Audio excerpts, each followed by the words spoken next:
Alright, I had to go get my selfie stick, and we're gonna wait and see if this gentleman will talk to us. We'll see. Oh, here he comes. Let's see if we can go ambush him.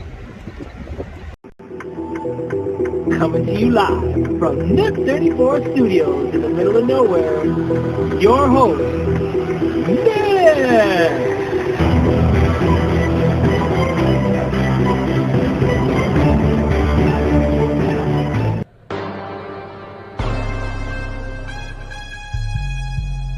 Nothing in particular!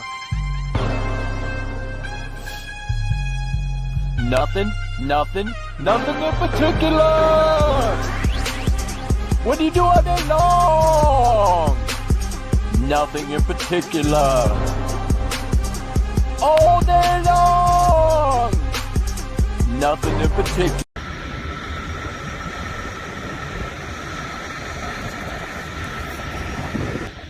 Alright, YouTube, I know you guys have seen these damn things going up and down the damn highways, making weird ass turns. I just seen one way, and I really wish I would have got the video of him weighing, because he only does a few axles at a time. So, just to give you an idea how long these damn things are, look, my truck's almost at, well, he's got me by a few inches, maybe a foot. I tried to get as lined up with him as possible so we can see how long these damn things are.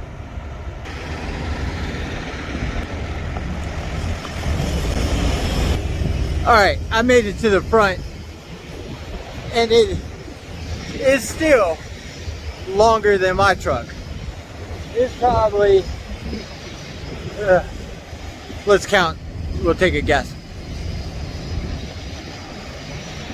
7, 8, 9, 10, 11, 12, 13, 14, 15, 16, 17, 18, 19, 20. It's still a good 20 plus more feet longer than my truck. Alright, I got the tailing person. Let's see if we can go talk to them, see if they're nice.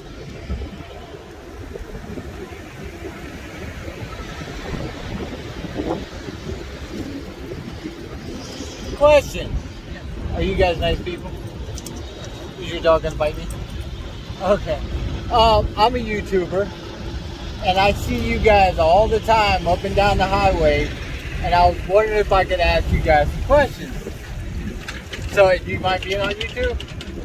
Okay, you can look me up on NIP34, NIP34. You can look the video up. It may take me a few days, so I'm gonna put you on video. What is your name? Kathy. This is Kathy. Say hi to Kathy. And who's this? Smarty Pants. Smarty Pants. Nice Smarty Pants. I like it. Can I have Smarty Pants? Huh? Can I have Smarty Pants? No. Oh, damn it. Okay. So, obviously, you follow or do you lead? I follow. And I hear you guys talking on the CB all the time. So, is it right? So, when I pass one of you guys, even the oversized, I hear you guys saying passing on the left. So, I say that too, so that's a good thing to say over the radio, to let them know. I try to get as far over as I can, even if I'm on the rubble strip. So is there anything else I should be doing to just stay as far over, because the slugs are so long that if wind or anything catches us or a root, it'll take that trailer and it'll live it. Like this trailer, we're not real wide, but when you see the round towers for the wind, yes, those will catch wind real bad because they're meant to catch wind. So if there's any breeze or anything, or even, you know how the trucks will suck you in? Right. That's when it gets close. There's times where there's only maybe 3 or 4 inches and the trailer's coming close. So it's best for us to get as far away as you can. Okay, because I noticed you guys are as far over as you can. We're as far as we can go with it. Okay, so there you go, guys. And if you see a truck on the side of the road or the shoulder, try to give us room, so because we have to move over for them, because otherwise we'll be flipping them. Usually we're hanging over into that shoulder of the road. There you go, guys. I drive a truck also, and I normally pull the base, so I usually run down the highway at 17 foot wide and 17.5 foot tall, and I do 120. So how long is this truck? This truck here is 118. 118 feet, because I measured mine with yours. 189,000 pounds. Really? Okay, Now, towers we're running over, I run normally on 280,000 pounds. so the reason why I decided to do this, because I seen him weighing. So can you explain that process to me? Why he has to weigh twice is because we're too long, so we have to add 2 scale tickets together to figure out our weights, because we still have to axle out. Oh, so just like us. Just like you guys, we have to axle out with our axles. Interesting. But we have to add them together because we can't fit on the scale. And when you get too wide, you can't even get on the scale. We just hope that we're right. Hope and pray. So and many times when you see us slow down and we're cutting off, if there's a bridge, it's because we're required to center line a lot of the bridges because they're not strong enough to hold us. And many times we have to be the only ones on the bridge. So when you see us and we're trying to back you off of that, it's because that truck is so heavy that we could be the only vehicle on that bridge at the time. So if it goes down, the only one goes down with the ship. we're getting some good information. I'm going to pause real quick and watch the video just to make sure we're getting this audio, because this is some good information, stuff I did not know. All right, guys, I just found out some Like great. with your truck, you can pull a blade trailer, and it wouldn't make quite that amount of money that I just told you, but Right. maybe 5,000 less for the blade. They're 80,000 pounds. Except you run 245 feet. So you know I'm going to need your number, right, so we can talk. I have lots of other questions. But so what I just found out, why she's getting that, is that the pilot cars are actually hired. Yeah, He's just coming. independent. No, really, I did not know that. So why is there sometimes one in the front and one in the back? Is that state Because to state? it's required by the state and the size of the load. Okay, so that's state to See, state. if we end up on a 2-lane highway, I have to go up front then. And then on 4 lanes, I stay behind. Why is that front car so far ahead? Because to give that truck the time to stop, if there's something up there, or if they don't clear a bridge, that they can tell that truck to stop and take that off ramp. Oh, so we okay. don't take out the bridge. That completely makes sense. That's why that head car is so far up front. That head car needs to be anywhere from a half a mile to a mile up front. And that's required by state laws. Really? Yes. I am so glad we they're did telling this. you if trucks on the shoulders, or if there's construction coming up, or Really? I am so glad. that gives the time for me to cut off the traffic and for that truck to make space for it to get in. Just in case you got to go in the center, you know ahead of time to cut up. Okay. So guys, we need to be giving these guys this respect. I thought I was giving them lots of And respect. to stop that size of a load, that weight of a load, it's difficult. It's not just a quick stopping. You know what it takes to stop 80,000 pounds. Now figure what it's going to take to stop 280,000 pounds. I got towed once, fully loaded. They can't. Right. But that driver was hauling ass, and I'm like, "How much is your truck weigh?" He told me, I'm doing the math, and I'm like, "You know, we're going 80 miles an hour, and we're like 200,000 pounds."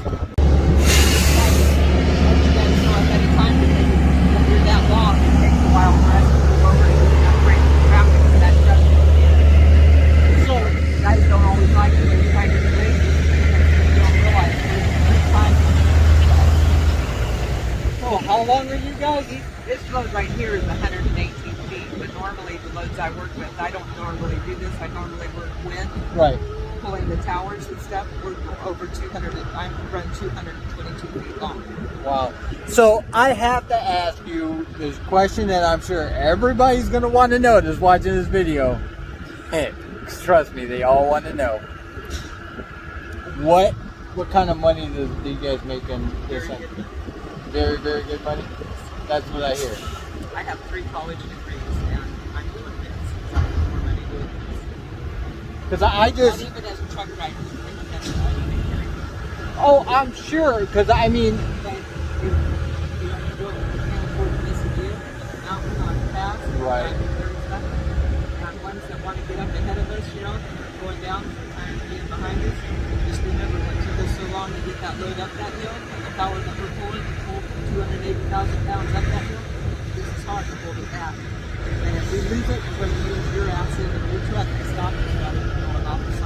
So I'm an owner. I'm an owner operator. That's my truck. We have 3 trucks now. Actually, we just bought our 3rd truck. I know the money difference. Like I started at CR England, so I started at the bottom of the barrel, and now I'm doing pretty damn well.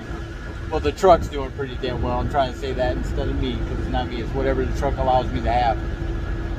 So you guys are doing better than I am doing? Way better. I own 3 trucks. You're saying way better. Now, how often do you get these loads? Are these loads, is this all it's I costing? normally work 50 weeks. So way better. Okay, yeah, we'll have that conversation up here, because I don't talk about the money I make either. I'm not one of those YouTubers that are like, oh, look at my $8,000 paycheck, and they don't tell you about the fuel, they don't tell you about the truck payments, they don't tell you about the breakdowns. They just want to. Even with the cost of the overhead. Like I said, I own 3 trucks. Yeah, hold on. I'm gonna end this right here. Now, what's he? He's figuring out all this weights to make sure he's correct on his axles. Really? This is so interesting. Thank you for talking to me. This is so interesting. Yeah, like your truck, like yours, local How you doing? In the face. Right? All right, so. Oh wait, I gotta flip it. Coming back to you. So, what's your name, sir? James? This is James. So, what you guys are called heavy haulers? Then? Heavy haul, yeah. Right on. I learned a lot because I'm sorry, what was your name again? Kathy. I was just telling Kathy I try to give you guys as much respect. You know, I watch on the road. I say passing because I hear the pilot's cars saying passing. Yep. So I'm trying to learn something. She told me a lot of stuff I just didn't know about what you guys do. Like, and I'm assuming I'm an owner operator. And Kathy told me you guys. Suck you guys in close to each other. Like, and I was telling Kathy is like, she tells me that you guys, I make really good money compared to a company driver. Right.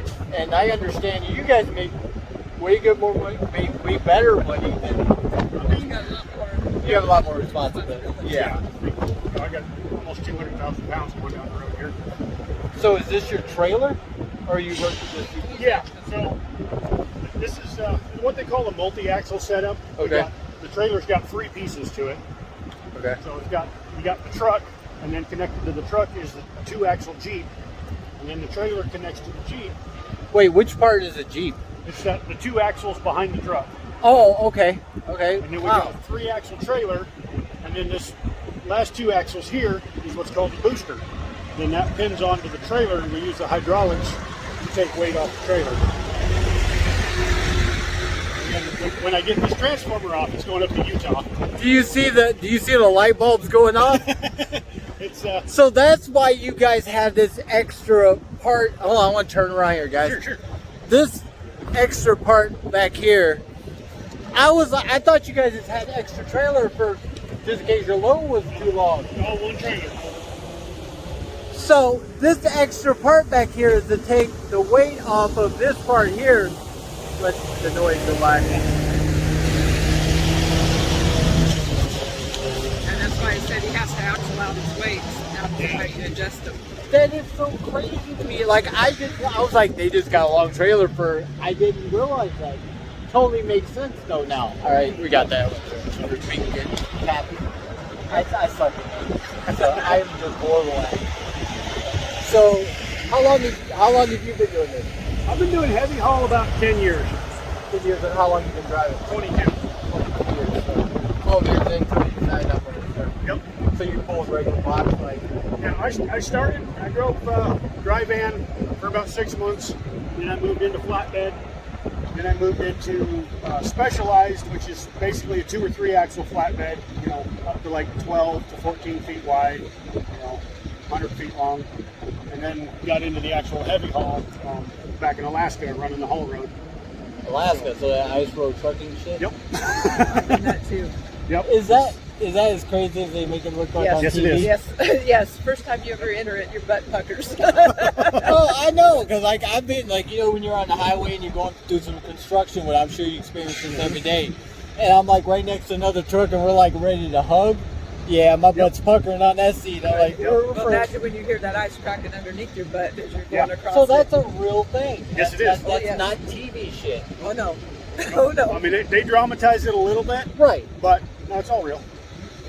Because And it's not what you're doing. You got to worry about the truck in front of you and the truck behind you. which is trucking all together. No, We if gotta worry they about enter everybody on else. and off that ice at a certain speed, because if you don't, it creates ripples, and you'll be the one to go in and sink. They won't. You will. Wow. Well, you guys are well in knowledge. This is I've crazy. had my license 40 years, and I haven't missed a year yet on driving. That's almost as much as I've been alive. Almost. Well, that tells you how old I am. She's dating herself here, guys. Yeah. So, if you like, so is this is your BOL? I'm still. No, this is my state permit. State permit. Okay. That tells us what roads we can drive on, and what hours we can drive. We only have a certain amount of hours. We're really restricted on what roads we can use because we're so heavy. You know, a lot of the overpasses won't support the weight. Now, is that alert information? Oh, I want to make sure I'm famous. Sorry. So, is that alert information, or is that like classes you take, or you learn that from the job? Most of it's just on the job training. On the job training, what the state gives you, it tells you what roads to take. So we put. And that's when you asked about that front pilot card. That's also what that front pilot card does. They have to keep up with the route. So if I had a front pilot car, they would have a copy of the permit, and they would be telling them this is our route. Exactly where we should go. Every turn we're going to make in the state of Texas is on this piece of paper. Oh, your whole because my wife actually worked for a pool place, and I have very little knowledge on this. And then pulling the pools, they had to call ahead of time and get everything set up, the route. So when you're this heavy, they've been working on permits for almost 2 weeks to be able to move this thing. So there's a lot of logistics that goes on before you even get to this part. Oh, yeah. Wow. So I'm a reefer driver. Always been around. I like it because I like the laziness of it. Right. I like backing in, open my doors, going to sleep. And so you're just like flatbedding with this, right? So, more or less. So your securement is all you. And Interesting. I appreciate this knowledge, guys. Yeah, no problem. So is this that pole that we see the in the high pole. Yeah. If I had to run high pole, I'd be extending that up. That's called high pole. It's called high pole. It extends up, and then if I hit a bridge, I would holler back to them, hit. And that's why we run a half a mile to a mile in front, so that we can tell them, so that they can get the truck stopped or taken off. I always wondered that because I'm like, what the hell are they doing so far And up that there? gives that front pilot car time to keep up with the route, so that they can tell them, okay, we're coming up to our exit, so that truck can start slowing down to make the exit and the turn. Wow. This is great. Can I ask you guys for one more favor? Absolutely. Can I possibly get you guys in front of the truck so I can take a picture so I can do the thumbnail so you guys, you'll see yourself on the thumbnail? All right.